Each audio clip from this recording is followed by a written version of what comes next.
테슬라 투자 소식입니다. 테슬라 중국서 가격이나 통했나? 반짝 효과? 중국에서 판매량이 감소하자 차량 가격을 2차례 내린 테슬라의 가격이나 정책이 통하는 모습이다. 일각에서는 반짝 효과로 더 지켜봐야 한다는 분석도 나온다. 홍콩 사우스 차이나 모닝포스트는 전기차 제조업체 테슬라가 이달 초 모델 3과 스포츠 유틸리티 차량인 모델 Y 가격을 내린 후 판매량이 약 80% 늘었다고 보도했다. SCMP는 중국 초상은행의 데이터를 인용해 지난 9에서 15일 동안 중국에서 모델 3과 모델 Y는 총 12,654대가 팔렸다고 전했다. 이는 전주 대비 76% 늘어난 수치다. 테슬라는 중국 시장 판매량 감소세가 뚜렷해지면서 3개월 간격으로 2차례 가격을 조정했다. 지난 6일 모델 3과 모델 Y 판매 가격을 최대 13.5% 내렸다. 지난해 10월 9.4%를 인하한 후 2달 만이다. 현재 테슬라 전기차는 2019년 상하이 공장에서 출고를 시작한 이후 가장 낮은 가격에 팔리고 있다. 테슬라는 지난해 중국 시장에서 고전하는 모습을 보였다. 지난해 12월 중국에서 인도된 테슬라 전기차 대수는 11월 대비 44% 감소한 55,796대를 기록했다. 10월에 10% 가까이 가격을 내렸지만 감소세가 이어졌다. 지난해 12월 판매량은 전년 동월 대비로도 22% 줄어든 수치다. 업계는 테슬라 가격이나 정책이 작용해 전주 대비 2배 가까운 판매량 증가를 달성한 걸로 분석한다. 다만 이 같은 증가세가 지속될지는 미지수다. 중국 전기차 전문 매체 CNF 포스트 설립자인 페이 창은 SCMP와 인터뷰에서 최근 테슬라 판매량이 급증한 건 가격이 크게 내려 소비 심리를 자극한 걸로 보인다고 말했다. 다만 프리미엄 전기차에 대한 전반적인 수요 감소세가 여전하고 시장 경쟁이 매우 치열해지고 있어 판매량을 지속적으로 끌어올리는 게 쉽지 않을 것으로 전망한다고 덧붙였다.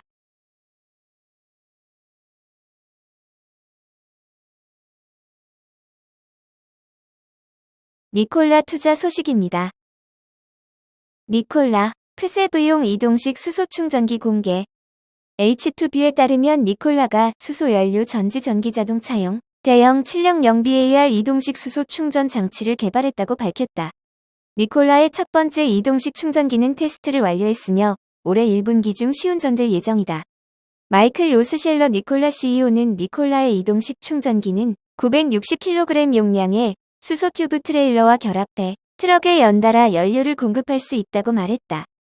캐리 멘데스 니콜라 코퍼레이션 에너지 사장은 니콜라의 이동식 충전 장치는 세부 고객의 요구를 충족하는 위치에서 수소를 제공함으로써 초기에 니콜라의 유연한 고객 서비스의 필수적인 부분이 될 것이라고 밝혔다. 한편 니콜라는 최근 캅 무배출 파워트레인 행정 명령을 받았다. 이는 니콜라 TRE 프세브가 캅의 하이브리드 및 무공해 트럭 및 버스 바우처 인센티브 프로젝트에 적합하기 위한 요건이다. TRE 프세브 베타 버전은 지난해 발표됐으며 북미는 2023년 하반기, 유럽은 2024년 상반기 출시될 예정이다. 지난해 니콜라는 수소 트럭에 대한 수요 증가를 지원하기 위해 미국 캘리포니아에 계획된 3개의 수소 스테이션 위치를 공개했다. 3개의 스테이션과 물류 인프라는 온타리오주 콜튼에 위치하며 로스앤젤레스 롱비치 항구에 서비스를 제공한다.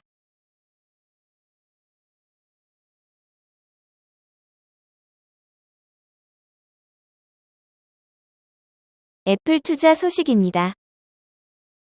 애플 스마트홈 라인업 확충. 아마존 구글의 도전장.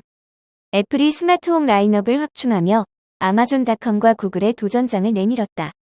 애플이 단종 모델인 스마트 스피커 홈팟 2세대 제품을 출시한 데 이어 새 스마트 디스플레이, TV 셋톱박스 등 다양한 기기를 선보일 계획이라고 블룸버그 통신이 보도했다. 애플은 가정용 스마트 기기 시장에서 좀처럼 존재감을 보이지 못했다.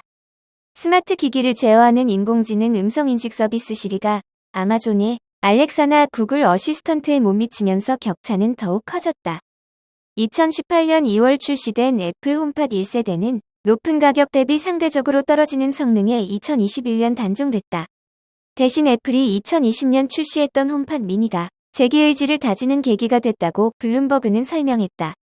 홈팟 1세대보다 작고 저렴한 홈팟 미니가 스마트 스피커 시장 점유율을 13%까지 끌어올리자 가능성을 엿본 애플이 2세대 제품으로 명예회복에 나선 것이다.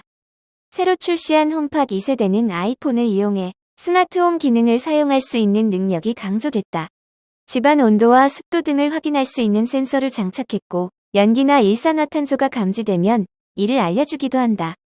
무엇보다 홈팟 2세대는 애플 생태계라는 한계를 벗어났다. 1세대와 달리 글로벌 사물 인터넷 표준 메터를 지원하는 모델로서 아마존이나 구글 등 다른 제조사의 관련 기기를 연동시켜 사용할 수 있다.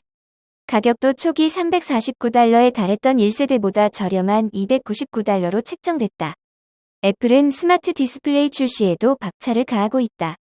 우선 애플은 저가형 아이패드를 바탕으로 온도 조절과 조명 제어 등의 기능이 내장돼 있으며 자석으로 벽이나 다른 곳에 장착할 수 있는 스마트 디스플레이를 준비 중이다. 아이패드에도 스마트홈 기능은 있지만 가정용 기기 시장을 위한 독립기기를 만드는 것이다. 또 애플은 애플 TV 셋톱박스와 스마트 스피커, 페이스타임 카메라 등을 결합한 더 큰 스마트 디스플레이 개발도 논의 중인 것으로 전해졌다. 다만 해당 계획은 개발 일정이 지연되면서 올해 안에 출시는 어려울 전망이다. 애플은 2024년 상반기 출시를 목표로 더 빠른 프로세서를 탑재한 새로운 버전의 애플 TV 셋톱박스도 개발하고 있다. 애플은 그간 애플 TV 셋톱박스 개선에도 공을 들였지만 셋톱박스 시장 점유율은 5%에 그쳐왔다.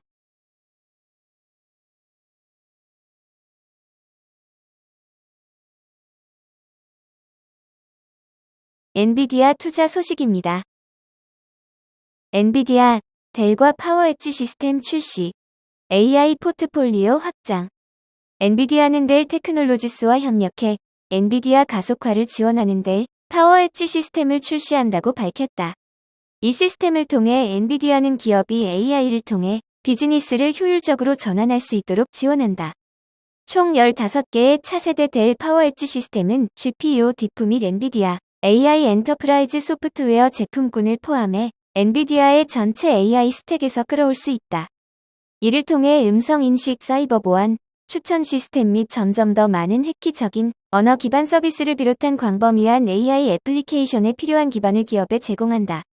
델 파워 엣지 시스템 출시는 델 파워 엣지 넥스트 이벤트에서 발표됐으며 행사에는 엔비디아 창립자 겸 CEO인 젠슨 황과 델 테크놀로지스 창립자 겸 CEO인 마이클 델이 참석했다. 두 CEO는 25년의 협력 역사를 어떻게 기념했는지 언급하면서 AI 렌즈를 통해 기업 과제를 해결하는 방법에 대해 논의했다. 델은 전 세계적으로 데이터 양이 증가함에 따라 정보기술 용량의 대부분은 기계지능에 사용될 것이라며 AI용 시스템을 처음으로 구축하는 것은 델과 엔비디아가 협력할 수 있는 엄청난 기회라고 말했다. 젠슨은 AI는 모든 산업에서 자동화를 가속화해 모든 비즈니스를 혁신할 수 있는 힘을 갖고 있다며 델 테크놀로지스와 긴밀히 협력해 현대 기업의 IQ를 향상시킬 강력하고 에너지 효율적인 AI 컴퓨팅 플랫폼을 통해 전 세계 조직에 접근할 수 있다고 말했다. 델의 포트폴리오 중 핵심은 엔비디아 블루필드-2를 특징으로 하는 델 파워 엣지 시스템이다. 블루필드 데이터 처리 장치는 데이터 센터의 네트워킹 및 운영 체제 스택을 오프로드, 가속화 및 격리할 수 있다. 즉, 엔비디아 디프를 사용하는 기업은 데이터 센터 에너지 사용을 25% 가까이 줄여 잠재적으로 수백만 달러의 에너지 비용을 절약할 수 있다. 엔비디아 블루필드 디프가 포함된 델 파워 엣지 서버는 VM웨어 vSphere를 실행하는 것을 포함해 프라이빗, 하이브리드 및 멀티 클라우드 구현을 위해 성능과 효율성을 최적화한다. 더불어 엔비디아 H백 GPU를 탑재한 시스템은 엔비디아 가속 델 파워 엣지 서버가 이전 세대 비가속 서버와 비교할 때 효율적임을 보여줬다. 매개 변수 5천억 개를 초과하는 대규모 언어 모델에서 추론을 실행하는데 최대 300배 더 에너지 효율적이었다. 기업들은 엔비디아 런치패드에서 수십 개의 실습 맵에서 엔비디아 엔터프라이즈를 즉시 경험할 수 있으며 새로운 AI 워크플로우 랩은 다음 주에 공개될 예정이다.